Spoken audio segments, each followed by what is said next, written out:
ఒక మార్గం ఉందంటండి, స్వరంగ మార్గం ఉందంట. ఇది శ్రీకూర్మానికి ఇక్కడ టర్న్ తీసుకోవాల్సింది. ఇది కరెక్ట్గా మీకు చూపించారు కదండి, అలా కూర్చోబెట్టి కప్పెట్టారంట. పెంచినటువంటి తాబేళ్ళు అయితే కాదండి, ఎక్కడి నుంచి వచ్చినాయో. ఫస్ట్ వైష్ణవి దుర్గాదేవి అమ్మవారు, వైష్ణవమాత ఉంటారు, మళ్ళీ ఎక్కడొకటి ఉంటారు. మనం తెలంగాణ ఉన్నాం కదా, మనం ఆ లోపలికి అసలు ఏముంది అనేటటువంటి ఉత్సుకతతోటి నేను చేసేసారంట. అది కూడా లోపల చూస్తే నాకు ఒక శివలింగం అయితే కనిపించింది.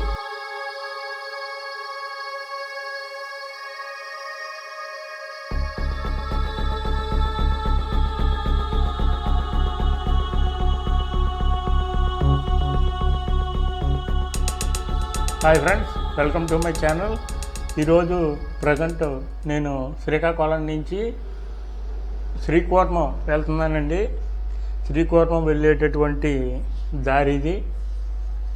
శ్రీకాకుళం నుంచి 15 కిలోమీటర్ల దూరంలో ఉన్నటువంటి గుడి శ్రీకూర్మం. ఈ గుడికి చాలా విశేషాలు ఉన్నాయండి. ప్రత్యేకించి నేను ఈ గుడి మీద ఎంత ఇంట్రెస్ట్గా వ్లాగ్ చేయడానికి వెళ్ళేటటువంటి విషయం ఏమిటంటే, ఇందులో ప్రధానంగా ఒకటి ఉంది. ఈ గుడి దగ్గర నుంచి కాశీకి వెళ్ళడానికి ఒక మార్గం ఉందంటండి, స్వరంగ మార్గం ఉందంట. ఇప్పుడు ప్రజెంట్ అది మూసేశారు, కానీ ప్రజెంట్ ఓపెన్ చేసే ఉందంట. అంటే తలుపులు అవి ఉంటాయంటండి, తలుపుకి తాళం వేసి ఉంటుందంట. ఆ తలుపుకి ఒక చిన్న కన్నం ఉంటుందంటండి. ఆ కన్నంలోంచి చూస్తే ఏదో కనపడుతుంది అంటారు, అది నాకు తెలీదు. ఓకే, ఇది మీరు ఎవరైనా గుర్తెట్టుకోండి. శ్రీకాకుళం నుంచి డైరెక్ట్గా మీరు ఏక రోడ్డు కింద వచ్చేసినట్లయితే మీరు ఈ పెట్రోల్ బంక్ గుర్తుపెట్టుకోండి. ఆ పెట్రోల్ బంక్ వచ్చిన వెంటనే మీకు కూర్మ రూపంలో ఉన్నటువంటి టాటాయిస్ బొమ్మ ఒకటి కనిపిస్తుంది. విష్ణుమూర్తి అవతారమైనటువంటి టాటాయిస్ బొమ్మ ఒకటి కనిపిస్తుంది. ఇంకోండి, ఇది శ్రీకాకుళం నుంచి వచ్చే రోడ్డు. ఇది శ్రీకూర్మానికి ఇక్కడ టర్న్ తీసుకోవాల్సింది. ఇది కరెక్ట్గా మీకు శ్రీకాకుళం నుంచి బయలుదేరితే 7వ కిలోమీటర్ దగ్గర మీకు ఇది అవుతుందండి. శ్రీకాకుళం హైవే దాటిన తర్వాత, అరసవల్లి దాటిన తర్వాత 7వ కిలోమీటర్ దగ్గరికి ఇక్కడ వస్తుంది. ఇక్కడ మీకు ఒక కమాన్ అనేటటువంటిది ఉంటుంది. ఇక్కడ మీకు సాగర మదలాన్ని, దేవదానవులు సాగర మదలాన్ని చేసినట్టు, మేరు పర్వతాన్ని ఉన్నట్టు, కింద కూర్మ అవతారంలో ఆయన ఉన్నట్టు, దాని నుంచి ఇవన్నీ పుట్టినటువంటివన్నీ ఇవన్నీ ఒక కమాన్ అనేటటువంటిది ఉంటుంది. ఈ కమాన్ నుంచి లోపలికి 2 కిలోమీటర్ల దూరం ఉంటుందండి. ఈ కమాన్ నుంచి స్ట్రైట్గా వెళ్ళిపోవడమే. ఈ కమాన్ నుంచి స్ట్రైట్గా వెళ్తే కరెక్ట్గా 2 కిలోమీటర్ల దూరంలో గుడి అనేటటువంటిది మనకి కనపడుతుంది. ఇక్కడికి మనం రావడానికి ఆముదాల వలసలో రైలు దిగేటటువంటి వాళ్ళు అయితే ఆముదాల వలసలో దిగాలి. ఆముదాల వలస నుంచి ఇక్కడికి బస్సులు ఉంటాయండి. ప్రతి 10 నిమిషాలకి పావుగంటకి ఉంటాయి. 25 కిలోమీటర్లు ఆముదాల వలస నుంచి అయితే. శ్రీకాకుళం నుంచి అయితే 10 కిలోమీటర్లు. వచ్చేటటువంటి వారు ఎవరైనా సరే, ఇంకోండి ఇది గుడి వీధి అన్నమాట. ఇదంతా గుడి వీధి స్టార్టింగ్లోనే ఉంటుంది అన్నమాట అండి. ఇది ఈ టర్న్ తీసుకుని గుడి దగ్గరికి వచ్చేసాము. ఇదంతా ఇదివరకు ఇక్కడ అసలు ఇలా ఉంది కానండి. ఇదివరకు మేము ఒక 10 ఇయర్స్ బ్యాక్ వచ్చినప్పుడు అయితే, 10 ఇయర్స్ దగ్గరగా 15 ఇయర్స్ బ్యాక్ వెళ్ళాను ఇక్కడికి. వెళ్తే ఇక్కడ అసలు ఏమీ కూడా లేదండి. అసలు ఏమీ కూడా లేవు. అప్పుడు ఏదో ఒక చిన్న కిల్లీ షాప్ ఒకటి ఉండేది అంతే.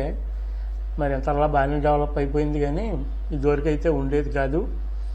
ఇక్కడ ప్రత్యేకించి ఏంటంటే, ఫుడ్ అనేటటువంటిది మనం ఇంటి దగ్గర నుంచే పట్టుకెళ్ళాలండి. ఇక్కడ ఫుడ్ ఏది బాగోదు, అస్సలు బాగోదు ఫుడ్ అనేటటువంటిది. మనం గుడి వీధిలోకి వచ్చిన తర్వాత మళ్ళీ మనకి గుడి లోపలికి వెళ్ళడానికి ఒక కమాన్ అనేటటువంటిది ఉంటుంది. ఆ కమాన్లోకి వెళ్తే మనకి ఆ దగ్గరలోనే గుడి అనేటటువంటిది ఉంటుంది. ఈరోజు అంటే ఇది ఇక్కడ గుడి లోపల ఏమీ ఉండదండి, రద్దీ బయటే ఉంటుంది. ఇక్కడ బయట ఏదో ఆల్మోస్ట్ అలా బయట ఏదో ఆగినట్టుంది. ఏదో ఏ కారు ఆటో ఆగడం వల్ల, కానీ లేకపోతే ఇంత రద్దీ అనేటటువంటిది ఉండదు. అక్కడ జనాలు అందరూ చూసి అనుకోకండి అదేమో చికెన్ సెంటర్, అది అందరూ అందుకనే ఉంచున్నారు. గుడికి వచ్చిన జనాలు కాదు వాళ్ళు ఎవరూనూ. ఉండి ఎదరికి వెళ్తే మనకి గుడి అనేటటువంటిది కనిపిస్తుంది. ఈ గుడికి చరిత్రని నేను ఒకసారి చూస్తే, ఇది యాక్చువల్గా ఎవరు కట్టించారు, ఎప్పుడు కట్టించారు అనేటటువంటి చారిత్రక ఆధారాలు అయితే ఖచ్చితంగా లేవు. ఏడవ శతాబ్దం నాటికే ఈ గుడి 7వ శతాబ్దం నాటికే ఈ గుడి ఉంది, ఇక్కడే ఉంది ఈ గుడి అనేటటువంటిది. మరి అంతకుముందు కట్టించిన వాళ్ళే ఎవరు కట్టించారు అనేటటువంటిది మాత్రం పూర్తిగా తెలియదు. కానీ 7వ శతాబ్దానికి గుడి ఉంది, కట్ చేస్తే 7వ శతాబ్దం ఇక్కడ గుడి ఉంది. అంతకుముందు మరి ఎవరు నిర్మించారు అనేటటువంటిది మరి తెలియదు. కానీ అంతకుముందు చోళులు నిర్మించారు ఉండొచ్చు అనేటటువంటిది ఒక ఇది ఉందండి. ఇంకోండి, ఎందుకంటే ఇక్కడ చోళకి ఉండేటటువంటి గాంధర్వ శిల్పకళ అంటారు చూసారా, అటువంటిది ఉంటుంది. ఎప్పుడు ఆ పాత గుడినే ఉంచారు, రెన్యువేట్ చేయలేదు, ఎందుకే బాగా డౌన్లో ఉంటుంది. ఇక్కడ ఈ గుడికి కూడా పైన ఒక లేయర్ అనేటటువంటిది కప్పబడి ఉంటుందండి. ఎందుకంటే వీళ్ళందరూ డైనాసిటీతో, మన హిందూ డైనాసిటీ రాజవంశంలో ఉన్నటువంటి వాళ్ళు వీళ్ళందరూ యుద్ధాలు చేసి వెళ్ళిపోయి ఉంటుంటే ఆ తర్వాత మొఘలులు మన మీద దండయాత్ర అనేటటువంటిది చేసినప్పుడు ఆ మొఘలులకి ఈ గుడి కనిపించకూడదని చెప్పి ఇప్పుడు అడవి ప్రాంతం అంటాను, దట్టమైనటువంటి అడవి ప్రాంతం అంట ఇది. బాగా ఇప్పుడంటే జనావాసాలు ఉన్నాయి, కానీ ఒక 15 సంవత్సరాల నుంచి చూసుకుంటే జనాలు వచ్చిండేమో. కానీ అంతకుముందు ఇది దట్టమైనటువంటి అడవి ప్రాంతం అంటండి. ఈ అడవి ప్రాంతంలో ఉండేది గుడి. ఈ గుడి కనిపించకుండా ఉండడానికి దీని మీద సున్నమును ఇంకొక రాయి మట్టిని ఈ గోదావరిలోంచి వచ్చే ఒండ్రు మట్టిని తీసి ఈ మొత్తం ఈ గుడిని అంతా కప్పేశారంటండి. మొత్తం ఒక కొండ, ఒక సున్నపు కొండ కింద దీన్ని కప్పేశారంటండి. నిజంగా అప్పుడున్న భక్తులకి హ్యాట్స్ ఆఫ్ చెప్పాలి. ఇప్పుడున్న బుల్డోజర్లు గట్రా ఏమీ లేవు. ఆ నదుల్లో అసలు ఈ రేంజ్లో వాళ్ళు చేశారంటే వాళ్ళకి చేసిన దానికి చేతులెత్తి దండం పెట్టుకోవాలి. అట్లా చేయడం వల్ల ఆ తర్వాత వాళ్ళు మళ్ళీ మొఘలులు వెళ్ళిపోయిన తర్వాత ఇది ఒక కొండ అనుకుని అసలు గుడి అనుకోకుండా వాళ్ళు వెళ్ళిపోయినట్టు ఉంటే దీన్ని కొల్లగొట్టేద్దరు. అది ఇక్కడ రాసి ఉంటుంది చూడండి. నేను చెప్పినటువంటి విషయమే ఇప్పుడు బాగా దండయాత్రల ఆనవాళ్ళు అన్నట్టు ఈ గోళ్ళకి పూసి ఉన్నటువంటి మెత్తని సున్నం, ఆ తర్వాత ఈ గోదావరిలో వచ్చేటటువంటి మట్టిని కలిపి రాశారంటండి. ఎప్పటికీ మీరు గమనించినట్లయితే ఒక లేయర్ అనేటటువంటిది ఎప్పటికీ ఆ గుడి మీద ఆ లేయర్ అనేటటువంటిది ఉంటుంది. ఆ తర్వాత వాళ్ళు వెళ్ళిపోయిన తర్వాత దాన్ని మళ్ళీ ఆ లేయర్ అనేటటువంటిది బదలగొట్టి మళ్ళీ మనకు లోపంగా ఆ లేయర్ సున్నం, గానుగ సున్నం అనమాట. ఎప్పటికైనా ఆ గానుగ సున్నం అనేటటువంటి లేయర్ ఉంటుంది, ఇంకొన్ని ప్రతి గోడ మీద ఉంటుంది. అలాగే ఉంచారు. అటువంటిది ఒక కొండలాగా పెట్టేశారంటండి వాళ్ళు. ఇదేదో గానుగ సున్నం కొండ అనుకుని వాళ్ళు వెళ్ళిపోయారంట. ఈ మండపం అండి ఆ రోజుల్లో హరికథా కాలక్షేపాలు అయ్యేది. ఇది చూసుకుంటే స్వామివారి తీర్థం ఆయన నుంచి వచ్చినటువంటి తీర్థం అంటే ఇది శ్వేత చక్ర తీర్థం అంటారు దీనికి స్పెషాలిటీ ఏంటంటే ఇక్కడ కాశీలో వేసినట్టే ఇక్కడ ఈ శ్వేత పుష్కరిణిలో మీరు ఈ అస్థికలు వేసినట్లయితే, ఈ శ్వేత పుష్కరిణిలో అస్థికలు కనుక వేసినట్లయితే అవి సాలగ్రామాల కింద మారతాయి అనేటటువంటి ఒక నమ్మకం అయితే వీళ్ళకు ఉందండి. అందుకే కాశీలో ఎంత బాగా ఫేమస్ చనిపోయిన వాళ్ళని అస్థికలు కలపడం, ఈ పుష్కరిణిలో కూడా నిజంగా కలుపుతారంటండి. దీనికి అదొక మంచి చరిత్ర కూడా ఉండడం అనేటటువంటిది ఉంది. పుణ్యక్షేత్రాల్లో స్నానం చేసేటప్పుడు షాంపూలు పెట్టడాలు కానీ సబ్బులు వాడడాలు కానీ దయచేసి చేయకండి. ఎందుకంటే ఈ స్నానాలు చేసేటటువంటిది కాదు, స్వామివారి పవిత్రమైనటువంటి పుష్కరిణులు ఇవి. ఇందులో స్నానం చేయడం వల్ల కానీ ఈ నీటి మనం జల్లుకోవడం వల్ల కానీ మనకు అమూల్యమైనటువంటి ఫలం అనేటటువంటి వస్తుంది. ఇందులో పాపం ఏమైతే ఉన్నాయో సబ్బులు లాంటివి పెట్టేటటువంటివి చేస్తే దాని నుంచి వచ్చేటటువంటి పాపం కూడా అంతే తీవ్రంగా ఉంటుంది. ఇప్పుడు మనం గుడిలోకి వెళ్ళి గుడిని చూద్దాము. అది గుడిని మనం చూసుకుంటే చాలా పాతకాలం నాటిది, వివరాలతో సహా గుడి చూపిద్దాం. మనకి గుళ్ళోకి ప్రధానంగా ఎంటర్ అయిన వెంటనే ఇక్కడ మీరు చూస్తుంది టికెట్ కౌంటర్ అండి. స్పెషల్ దర్శనం 20 రూపాయలు. మీరు వెళ్ళాలనుకుంటే ఆ లైన్లోంచి మీరు వెళ్ళొచ్చు. ఇక్కడ మీరు చూస్తుంది ఏంటంటే స్వామివారి దగ్గర గంధం అనేటటువంటి సమర్పిస్తారు. అది ధ్వజస్తంభం కింద ఉన్నటువంటి పార్టీ మనం చూస్తున్నాం. అక్కడ గంధం వేసి స్వామివారికి మొక్కుకుంటారు. ఇక్కడ 2 ధ్వజస్తంభాలు ఉంటాయి. ఇది స్వామివారి ద్వారపాలకులు. ఇది 20 రూపాయల ప్రత్యేక దర్శనానికి మార్గం అండి. శీఘ్ర దర్శనం అవ్వాలంటే మార్గము ఇది కృష్ణ వందే జగద్గురం. ఇంకోండి కౌంటర్ అనమాట ఇది. ఈ కౌంటర్ నుంచి మీరు డైరెక్ట్గా గుడి లోపలికి వెళ్ళిపోవచ్చు. డైరెక్ట్ లైన్ అనేటటువంటిది ఉంటుంది. ఈ దర్శనం వెళ్ళాలనుకునేటటువంటి వాళ్ళకి 20 రూపాయల శీఘ్ర దర్శనం లైన్ ఉంటుంది. ఫ్రీ దర్శనానికి అయితే గుడి వెనక నుంచి వేరే మార్గం ఉందంటండి. ఇది మధ్వాచార్యులు రామాచార్యులు ఇక్కడికి సంబంధించినటువంటి ఆల్వార్ల సమాధి అంటండి. లోపల వీళ్ళకి సంబంధించినటువంటి గుడి కూడా ఉంది. ఇది ఇక్కడ రామానుజాచార్యులు శిష్యులకి ఉన్నటువంటి మధ్వాచార్యులు వీళ్ళందరూ కూడా ఈ గుడిని వాళ్ళు పూజలు అవి చేసి నిర్వహించడం అనేటటువంటి జరిగింది. అందులో ఉన్నటువంటి ఒక ఆళ్వార్ల యొక్క సమాధి అండి ఇది. లోపలికి వెళ్ళి చూసుకున్నాను నేను. ఆ లోపల పైన చూసినట్లయితే కనుక చాలా ఒక ఆ పురాణ కాలంలో ఉన్నటువంటి ఇది ఆ పాతకాలం నాటి ఇది ఒక ఫ్రాగ్రెన్స్. లోపలికి వెళ్తే ఎందుకో ఒకేసారి గుండె జల్లు మన్నట్టు అయిందండి. నిజంగానే అక్కడ ఉన్నటువంటి ఆయన బాడీని అక్కడ చూపించారు కదండి, అలా కూర్చోబెట్టి కప్పెట్టారంట. మనం లోపలికి ఎంటర్ అయిపోయిన వెంటనే ఫస్ట్ గుడి పక్కన ఆ 20 రూపాయల శేఖర దర్శనం కౌంటర్ పక్కనే తాబేళ్ల పార్క్ ఉంటుందండి. దీనికి నామమాత్రపు టికెట్ అనేటటువంటిది ఉంది. ఈ లోపల తాబేళ్లు పెడతారు. ఇది వరకు అంటే ఇది కూర్మక్షేత్రం కాబట్టి ఇక్కడికి ఎవరు పెంచినటువంటి తాబేళ్ళు అయితే కాదండి. ఇవేవో దేవాదాయ శాఖ వారో వీరో పెంచినటువంటి తాబేళ్ళు అయితే కాదండి. ఎక్కడి నుంచి వచ్చినాయో ఫస్ట్ ఇవి ఎక్కడి నుంచి వచ్చాయో తెలియదు, కానీ స్వామివారు కూర్మ రూపంలో ఇక్కడ వెలిసినందువల్ల ఇక్కడ వచ్చినటువంటి తాబేళ్ళు అక్కడ శ్వేత పుష్కరంలోంచి వచ్చినాయి అంటండి తాబేళ్ళు. ఇదివరకైతే ఈ ఫెన్సింగ్ గట్రా ఏమీ ఉండేవి కాదు, ఫ్రీగానే తిరిగేవి శుభ్రంగా. అక్కడ అంతా కూడా హ్యాపీగా తిరిగేవి. అయితే మనోళ్ళు ఈ చేతత్వంతో చూసారా పాప తాబేళ్ళకి ఈ మనోళ్ళు అతి ఏంటంటే ఆ అచ్చిపళ్ళు అవి పెట్టడం, దాన్ని పట్టుకుని నమిరేయడం, దానికి వీపు మీద ఈ గంధం అనేటటువంటిది. ఈ గంధం ఇప్పుడు కరెక్ట్ మనం కొనేదేమో గంధం పర్ఫెక్ట్ గంధం ఏమీ కాదండి. దోలు తీరిపోద్ది. 5 రూపాయలకి అమ్మే డబ్బాలో మనకు స్పెషల్ గంధం ఏమీ ఇచ్చారు. సరే అది మీరు వాడుకుంటున్నారో అది నేను మీ నమ్మకాల గురించి కాదు, కానీ నేను చెప్పేది ఏంటంటే పాపం మీ మోగజే వాళ్ళకి ఆ గంధం పాపం రాసేస్తున్నారు. దానివల్ల పాపం అది రంగండి. అది 5 రూపాయల డబ్బాలో ఉండేటటువంటిది అంత పెద్ద గంధం పౌడర్ రాదు కదా. అది రంగు అవడం వల్ల పాపం వాడి బాడీకి పాపం ఆ పింక్కి అది యాసిడ్ కన్నా దారుణంగా ఆ పింకులు అనేటటువంటివి లేచిపోవడం, చాలా అని చనిపోవడం అనేటటువంటిది. అదేవిధంగా అట్టిపళ్ళు ఆ ఇంట్లో తెచ్చుకున్నటువంటి జంతువులు ఇవన్నీ కూడా వాటికి పెట్టేస్తే పాపం చాలా చనిపోయినాయి అండి. కొన్ని వేల తాబేళ్ళు ఉండేవంట.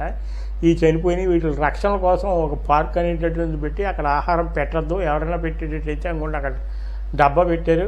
ఆ డబ్బాలో పెట్టమని చెప్తున్నారు. ఇప్పటికీ కూడా చిన్నపిల్లలు ఈ వేళ్ళు ఒకటి అందులో పెట్టి దాన్ని డెప్ మీద ఒకటి వేయడం, దాన్ని తోకిచ్చుకు లాగడం, దాన్ని కాళ్ళు ఇచ్చుకు లాగడం చేస్తారు. దయచేసి అటువంటివి చేయకండి. ఆ తాబేళ్ళు పక్క నుంచి మనం చూసుకుంటే ఇది ఫ్రీ దర్శనానికి వెళ్ళేటటువంటి రూట్ అండి. ఇక్కడ నుంచి మనం డబ్బులు ఏమీ కట్టాల్సిన అవసరం లేకుండానే మనం లోపలికి వెళ్ళవచ్చు. ఈ లోపల ఉన్నటువంటి ఆలయ చరిత్ర ఏంటంటే ఈ స్తంభాలు ఉన్నాయి చూసారా, ఇవి మొత్తం యూనిక్యూగా ఏంటంటే 108 స్తంభాలు అంటండి. 108 రకాలుగా చెక్కడం అనేటటువంటిది ఇక్కడ ఒక స్పెషల్. దీని ప్రత్యేకత ఈ గోడల మీద చూసుకుంటే ఈ పెయింటింగ్స్ అనేటటువంటి కొత్త కాలంలో వేసినటువంటివి. మనకి ఆ తర్వాత పోను దీన్ని డెవలప్ అనేటటువంటిది చేయగా ఇక్కడ ఈయన రాములు వారి గుడి ఉంటుంది, శ్రీరామచంద్రుల వారి గుడి ఉంటుంది ఇందులోను. నమస్కారం, దండం పెట్టుకోండి. ఆ తర్వాత ఇక్కడ మధ్వాచార్యుల గుడి, అదేవిధంగా రామానుజాచార్యుల స్వామివారి గుడి, ఇవన్నీ కూడా ఇందులో ఉండవు అనేటటువంటివి జరుగుతాయండి. ఇక్కడ ఇవన్నీ పెయింటింగ్స్ మనం చూసుకోవచ్చు. ఇది కూడా స్వామి విష్ణుమూర్తి, మోహిని రూపంలో ఉన్నటువంటి విష్ణుమూర్తి. ఆ తర్వాత ఇక్కడ ఈ మామూలు శంకు చక్రాలకి ఇవన్నీ కళ్యాణం చేసేటప్పుడు పెడతారు. ఇక్కడ బయట ధ్వజస్తంభం చూపించాను కదండి, ఇక్కడ ఇంకో ధ్వజస్తంభం. ఈ గుడికి ఉన్నటువంటి స్పెషాలిటీ ఇదే. 2 ధ్వజస్తంభాలు ఉంటాయండి ఈ గుళ్ళోను. ఏ గుళ్ళోనైనా చూసుకుంటే ఒకటే ధ్వజస్తంభం ఉంటుంది, కానీ ఈ గుడికి 2 ధ్వజస్తంభాలు ఉంటాయి. ఈ మీకు కనిపిస్తున్నటువంటి పక్కన ఉన్నటువంటి స్తంభాలు ఎన్ని ఉన్నాయి, 108 స్తంభాలు ఉంటాయి. 108 కూడా యూనిక్. ఇంకోటి అమ్మవారు వైష్ణవి దుర్గాదేవి, అమ్మవారు వైష్ణవమాత ఉంటారు, మళ్ళీ ఎక్కడొకటి ఉంటారు. ఈ లోపల నుంచి వెళ్తే ఇదే ఫ్రీ లైన్ అండి. మీకు నా పక్కన కనిపిస్తుంది కదండి, అదే ఫ్రీ లైన్. ఆ ఫ్రీ లైన్ నుంచి అయితే టికెట్ అనేటటువంటిది ఏదీ లేదు, ఉచితంగానే మనం చూడొచ్చు. ఇక్కడ ఈ గోడ మీద ఈ దశావతారాలకు సంబంధించినటువంటి పెయింటింగ్స్ అనేటటువంటివి పెట్టారు, వామనమూర్తివి ఇవన్నీ కూడా. కానీ గుడి లోపల మాత్రం భలే చల్లగా ఉంటుందండి. అంటే ఇవన్నీ పాత ఈ దగ్గరగా 1200 సంవత్సరాలు కూడా, ఇంతకన్నా 1700 సంవత్సరాల క్రితమే ఈ గుడి అనేటటువంటిది కట్టారు. ఎవరు కట్టారు అనేది పర్ఫెక్ట్గా అయితే కనుక ఎవరికీ తెలవదు, కానీ అంతకుముందు ఎప్పటి నుంచో ఉంది. ఈ గుళ్ళో ఇంకొక స్పెషాలిటీ మీకు చూపిస్తున్నాను చూడండి. ఇది చూస్తున్నారా, ఇది గుడి లోపలికి వెళ్ళేటటువంటి లైను. మనకి కెమెరాకి ఎక్కడి వరకే ఉంది పర్మిషన్, ఇంక లోపలికి లేదు. కాబట్టి నేను ఇక్కడ నుంచి ఇంకోండి, ఇది కాశీకి వెళ్ళేటటువంటి మార్గం అంటండి. అనుకోండి, కాశీ ద్వారం ఉన్నారు చూసారా, ఇప్పటికీ కూడా కాశీకి వెళ్ళేటటువంటి ద్వారం అంటండి. ఇప్పటికీ అది లోపల విషపురుగులు, ఆ తర్వాత జంతువులు గట్రా ఇవన్నీ ఉంటాయని చెప్పేసి అవి మూసేయడం అనేటటువంటిది జరిగిందంటండి. మనం తిన్నంగా ఉన్నాం కదా, మనం ఆ లోపలికి అసలు ఏముంది అనేటటువంటి ఉత్సుకతతోటి నేను లోపలికి సెల్ ఫోన్ పంపించి చూశానండి. అంతే, అది ఆల్రెడీ ఎప్పుడో క్లోజ్ చేసేసారంట. అది కూడా లోపల చూస్తే నాకు ఒక శివలింగం అయితే కనిపించింది. మీకు కనిపిస్తే కనుక దండం పెట్టుకోండి. నాకు లోపలికి వెళ్ళామంటేనే మరి నాకు ఒక శివలింగం కనిపించింది. మరి మీకు కనిపిస్తుంది. అక్కడి నుంచి వరుసగా కాశీ వరకు కూడా ద్వారం ఉందంటండి. అనుకోండి, ఆ శివలింగం మీద కూడా ఏవో బొమ్మలు అనేటటువంటివి ఉన్నట్టుగా మరి నాకు అనిపించింది. అదేంటో మరి కొంతమంది ఈలోపు అక్కడ పంతులు గారు తిట్టారు, ఆ లోపలికి చూడకూడదని చెప్పేసి. అందుకు నేను సరే అని చెప్పేసి లేదు ఇంకా పెట్టాను. ఈ ఈ గుడి అని ఇప్పుడు మనం ప్రజెంట్ చూస్తున్నది మళ్ళీ పైన కట్టారండి. ఆ లోపల ఉండేటటువంటిది పాత గుడి. నేను చెప్పిన స్తంభాలు 108 స్తంభాలు మీరు గమనిస్తే ఈ 108 కూడా ఒక్కొక్కటి దానికి ఒక్కొక్కటి యూనిక్గా ఉంటాయండి. అంటే వేరువేరుగా ఈ స్తంభం ఉన్నట్టు ఆ స్తంభం ఉండదు, ఆ స్తంభం ఉన్నట్టు ఇంకోటి. చూసారా, ఇంత డిఫరెంట్గా ఉంటుంది. ఒక్కొక్క స్తంభం ఒక్కో రకమైనటువంటి డిజైన్ని కలిగి ఉంటుంది. ఆ తర్వాత ఈ మధ్వాచార్యులు, రామానుజాచార్యులు గుడి ఉంటుంది. ఇది స్వామివారి తీర్థం అండి. ఇది ఒక చిన్న గుళ్ళు అనమాట. ఈ చుట్టుపక్కల ఉండే ఈ గోపురం మీద ఈ లేటెస్ట్ వాళ్ళు కట్టినటువంటి గుళ్ళు ఇవన్నీ.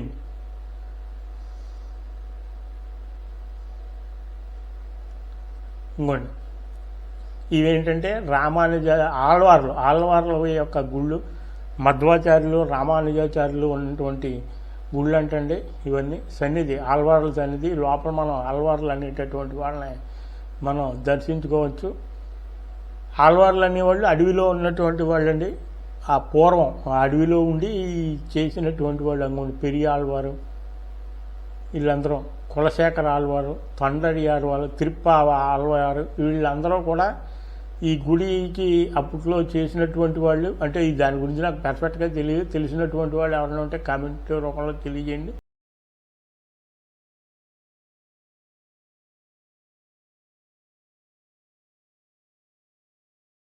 అది వాళ్ళే అప్పుడు మెయిన్ ఆ గుడికి ప్రధానమైనటువంటి అర్చకులు అనేటటువంటి వాళ్ళు. అది వాళ్ళ గుడి. ఈ పక్కనే రామానుజాచార్యుల వారిది గుడి ఉంటుందండి. ఇది ఒక ఆళ్వారు, ఆయన ఒకళ్ళు. మనం అందులోకి వెళ్దాం ఇప్పుడు. ఇది రామానుజాచార్యులు గారి గుడి అనమాట అండి. కాబట్టి ఇది హెడ్కి తగిలేలాగా కిందకు ఉంటాయి, జాగ్రత్తగా చూసుకోండి. హైట్ ఉన్నటువంటి వాళ్ళు చూసుకోవాలి. ఆ తర్వాత ఈ గుడి మీద ఏంటంటే వాయు దిక్పాలక మూర్తి అని చెప్పేసి ఇప్పుడు కొత్తగా కట్టినటువంటి ఇవన్నీ వాయు దిక్పాలక మూర్తి అనేటటువంటి వాళ్ళు. అమ్మవారి ఫోటోలు, ఆ ఫోటో నాకు ఏదో తెలవలేదు కానీ సంతాన లక్ష్మి గారి ఫోటో, గోవిందమూర్తి గారి ఫోటో, అదేవిధంగా శివకేశవమూర్తి. ఈ శివకేశవమూర్తి అంటే త్రిశూలం ఉంటుందండి. అదేవిధంగా శంఖచక్ర గదాలు ఉంటాయి. ఆ తర్వాత డమరకం ఉంటుంది. ఇవన్నీ శివుడిది డమరకము, త్రిశూలము. అలాగే విధంగా నంది వాహనం. అలాగే ఈయనకి శంకువు, పైన చక్రము, ఆయన వాహనం అయినటువంటి గరుడు. వీళ్ళందరూ ఏకమూర్తి రూపంలో ఉంటారు. ఇది శివకేశవమూర్తి కింద పిలువబడుతుంది. శివకేశవ భేదం లేదు అని చెప్పడానికి తెలవబడుతూ ఉంటుంది ఈ శివకేశవ మూర్తి. ఓం నమ శివాయ. శివ రూపం విష్ణు సహృదయం శివ అని చెప్పేసి ఇద్దరికి శివకేశవులకి తేడా లేదు అనేది ప్రతిబింబించడానికి ఈ వీడియో ఈ బొమ్మ అనేటటువంటిది మన విగ్రహం ఉంది. ఆ తర్వాత మనందరికీ నచ్చిన ఏంటంటే కుబేర దిక్పాలక మూర్తి. కుబేరమావాహయామి స్థాపయామి పూజయామి అన్నట్టు మనం సత్యనారాయణ వ్రతంలో మనం పూజ చేస్తాము. అలాగే ఆయన వాహనం కుబేరమావాహయామి స్థాపయామి పూజయామి. అలాగే ఈ గుడి చుట్టూ కూడా అవి పెట్టారు. ఈ గుడి లోపల వెంటిలేషన్కి అనమాట అండి. ఇది పాత గుడి లోపల ఉంటుంది, దానికి బయట కట్టినటువంటిది. అలాగే దిక్పాలకులు, ఈశాన్య దిక్పాలక మూర్తి ఉన్నటువంటి టెంపుల్. అదేవిధంగా సీతారామ లక్ష్మణ మూర్తులు, అడవికి వెళ్ళేటప్పుడు ఉండేటటువంటిది మూర్తులు. 24 మూర్తుల్లో ఒకటైనటువంటి నారసింహమూర్తి అనమాట అండి. నారసింహమూర్తి విగ్రహం. ఆ తర్వాత అభయహస్త విష్ణుమూర్తి. అభయహస్తం అంటే ఈ చేతికి పెట్టాం కదండి, అదనమాట. ఈ వెంకటేశ్వరం కిందకు ఉంటుంది, ఇదైతే కనుక స్ట్రైట్ ఉంటుంది. అభయం ఇస్తున్నటువంటిగా ఉండేటటువంటి మూర్తి అభయహస్త విష్ణుమూర్తి అంటారు. ఆ తర్వాత మనం చూసుకుంటే పరమశివమూర్తి, శివుడు. భక్తులు పరమశివుడు అంటారు చూసారు. అది ఆ తర్వాత ఫ్రీ దర్శనానికి వెళ్ళేటటువంటి లైన్ అండి అది. మనం ఆ లైన్లోకి వెళ్ళి కెమెరా అక్కడ దాకానే లైసెన్స్ ఉంది. దర్శనం చేసుకొచ్చిన తర్వాత మిగిలిన ఈ గుడి విశేషాలు అనేటటువంటివి చెప్తాను. వీలుంటే నాకు తెలిసి అసలు ఈ గుడి యొక్క స్థల పురాణాన్ని వాయిస్ ఓవర్ కింద ఎత్తాను. రైట్ అండి, ఓకే. శ్రీకూర్మం ఆవిర్భావానికి సంబంధించి స్పష్టమైన చారిత్రక ఆధారాలు లేవు. కానీ పురాణాల కథనం ఈ విధంగా ఉంది. పూర్వం శ్వేత చక్రవర్తి అనే రాజు దక్షిణ సముద్ర తీరాన ఉండే శ్వేతపురం అనే పట్టణంను పరిపాలించేవాడు. అతని భార్య విష్ణుప్రియ పరమ విష్ణు భక్తురాలు. ఓ రోజు ఏకాదశి వ్రత దీక్షలో ఉన్న ఆమె వద్దకు భర్త శ్వేత చక్రవర్తి కామమోహితుడై వస్తాడు. దీంతో భర్తను వేచి ఉండమని చెప్పి ఆమె పూజా మందిరంలో విష్ణువును ధ్యానిస్తుంది. ఓ వైపు భర్త, మరోవైపు భక్తి ఈ సంకట స్థితి నుంచి తనను బయటపడేయాలని విష్ణువును వేడుకుంటుంది. క్షీరసాగ మదనంలో కూర్మరూపమున దేవతలను ఆదుకున్న విధంగా తనను ఆడుకోమని ప్రార్థిస్తుంది. మొరవిన్న విష్ణువు అక్కడే గంగను ఉద్భవింపజేస్తాడు. ఆ గంగ ఉధృతంగా రాజువైపు రావడంతో అతడు భయంతో పరుగిడి ఓ పర్వతం పైకి ఎక్కుతాడు. అక్కడ ఏం జరిగిందని మంత్రిని వివరములు అడగడంతో అతడు చెప్పింది విని పశ్చాత్తాపం చెందుతాడు. తనకు మరణమే శరణ్యమని దుఃఖిస్తున్న సమయంలో నారదుడు అటుగా వచ్చి శ్రీకూర్మ మంత్రమును జపించమని చెబుతాడు. ఈ గంగ వంశధార అనే పేరుతో సాగరంలో కలుస్తుందని, ఇది సాగర సంగమ ప్రదేశమని సెలవిస్తాడు. శ్వేత చక్రవర్తి కూర్మ మంత్రంతో కొన్నేళ్ల పాటు విష్ణువును పూజించగా ఓ రోజు మహావిష్ణువు కూర్మావతారంలో చక్రతీర్థ గుండం నుంచి బయటకు వచ్చి దర్శనమిస్తాడు. దీంతో రాజు అక్కడే స్వామిని కొలువై ఉండాలని కోరగా విష్ణువు తన చక్ర ప్రయోగము చేసి ఓ వటవృక్షం వద్ద క్షీరజలంతో కూడిన కూర్మగుండంను సృష్టిస్తాడు. చక్రం వెళ్లిన మార్గం నుంచి ప్రత్యక్షమైన శ్రీమహాలక్ష్మితో కలిసి లక్ష్మి సమేత శ్రీకూర్మనాథునిగా స్వామివారు అక్కడ కొలువై ఉన్నట్లు చెబుతారు. ఆలయానికి శాపం. ద్వాపర యుగం కాలంలో బలరాముడు శ్రీకూర్మం దర్శనానికి వచ్చిన సమయంలో క్షేత్రపాలకుడైన భైరవుడు ఆయనను లోనికి అనుమతించడు. దీంతో ఆగ్రహానికి గురైన బలరాముడు భూమిపై మరెక్కడా కూర్మావతారంలో ఆలయం ఉండకూడదని శపిస్తాడు. అందువల్లే ప్రపంచంలో ఉన్న ఏకైక కూర్మావతార క్షేత్రంగా ఇది ప్రసిద్ధికెక్కినట్లు చెబుతారు. శ్రీకూర్మం ఈ వ్లాగ్ మీకు ఎంతగానో నచ్చిందని భావిస్తున్నాను. నచ్చినట్లయితే కనుక లైక్ చేయండి. మరిన్ని వీడియోస్ కోసం దయచేసి నా ఛానల్ని సబ్స్క్రైబ్ చేసుకోండి. మరో వీడియోతో మరోసారి మళ్ళీ కలుద్దాం. Take care, bye.